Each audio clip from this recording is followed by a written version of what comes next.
నా ఇష్టానుసారంగా జీవించినాను, తాగినాను, మస్తు చేసినాను, అన్నీ చేసినా ఈ సమాధానం నాకు లేకుండేనండి.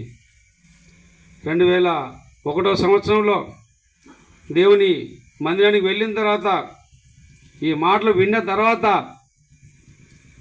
ఆ రక్షకుడు నీ కొరకు నా కొరకు సర్వమానవాళి కొరకు ఈ లోకానికి వచ్చినాడని, ఆయన మనమైతే పాపం ద్వారా ఇద్దరు కలయికల ద్వారా మనం జన్మిస్తూ ఉన్నాం, కానీ ఆయన పరిశుద్ధాత్మ చేత జన్మించిన వాడిగా ఉండి, పాపం లేనివాడిగా ఉండి, ఆయన అంటాడు, నాలో పాపం ఉన్నదని మీరు చూపించగలరా అంటాడు యేసుక్రీస్తు ప్రభువారు.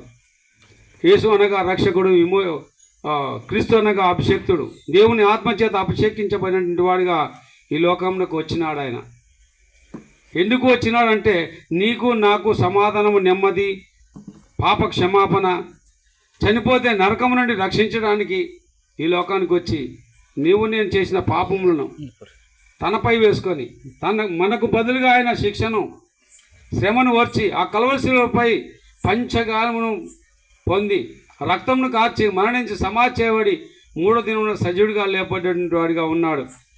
ఆయనే రక్షకుడు. ఆ రక్షకుడిని చూడక మునుపు ఈయన చనిపోడని దూత చేత వర్తమానం వచ్చింది. ఈ దినమున క్రిస్మస్ సందర్భంగా ఇంకా కొద్ది రోజులలో క్రిస్మస్ ఉంటుంది.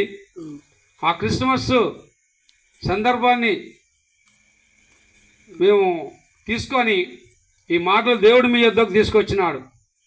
నాడు సిమియోను దగ్గరికి వచ్చినటువంటి మాటలు మీ దగ్గరికి వచ్చి ఉంటున్నాయి. సహోదర సహోదరి, ఆయన రక్షకుడైనటువంటి యేసుక్రీస్తు ప్రభువారే మనందరి కొరకు, సర్వమానవాళి కొరకు ప్రాయశ్చితం చేసినాడు. రక్తం కాచి ఆయన శ్రమను వచ్చినాడు.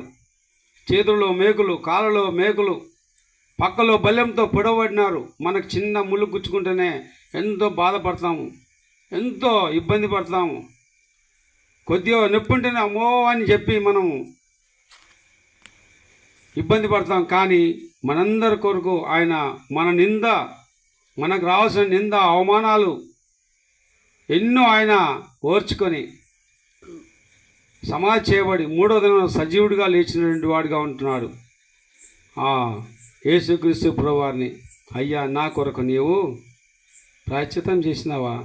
అయ్యా మీకు వందనాలు, నేనైతే పాపిని ప్రభువా, నన్ను క్షమించి నీ రక్తంతో నన్ను కడిగి పవిత్రపరిచి నీ బిడ్డగా చేసుకొని నీ రాజ్యంలో, ఆ పరలోక రాజ్యంలో, ఆ స్వర్గంలో నీతో కూడా నన్ను ఉంచు ప్రభువా అని చెప్పి మనసులో, హృదయంలో ఆయన్ని ఒప్పుకొని యేసే క్రీస్తుని, యేసే రక్షకుడని, విమోచకుడని, నన్ను కూడా సమాధానంగా పోనించి ప్రభువా అని చెప్పి మనం అడిగినట్లయితే సహోదరుడా సహోదరి, తప్పక నీకు కూడా ఈ సమాధానం దొరుకుతుంది, నెమ్మది దొరుకుతుంది, సంతోషము దొరుకుతుంది.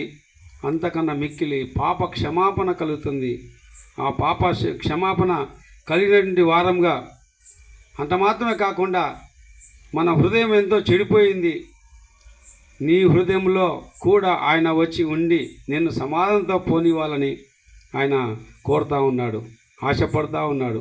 అందుకనే ఈ రాత్రి ఈ మాటలు మీ వద్దకు వచ్చి ఉంటున్నాయి. నమ్మినట్లయితే రక్షణ, నమ్మకపోతే శిక్ష, నరకము, యుగ యుగాలు అది అగ్ని ఆరదు, పురుగు చావదు, ఆత్మ అనేటువంటి పురుగు చావదు, యాతన పడతాము. కాబట్టి నిన్ను నన్ను ప్రేమించి ఆయన పిలుస్తూ ఉన్నాడు. ఆయన మాట విని నువ్వు నమ్మినట్లయితే రక్షణ, క్షమాపణ, నెమ్మది, శాంతి, సమాధానము. చనిపోయినట్లయితే ఆయనతో కూడా ఉంటావు. కాబట్టి ఈ మాటను నమ్మినట్లయితే నీకు రక్షణ దొరుకుతుంది. కాబట్టి ఈ మాటలు దేవుడు దీవించునుగాక.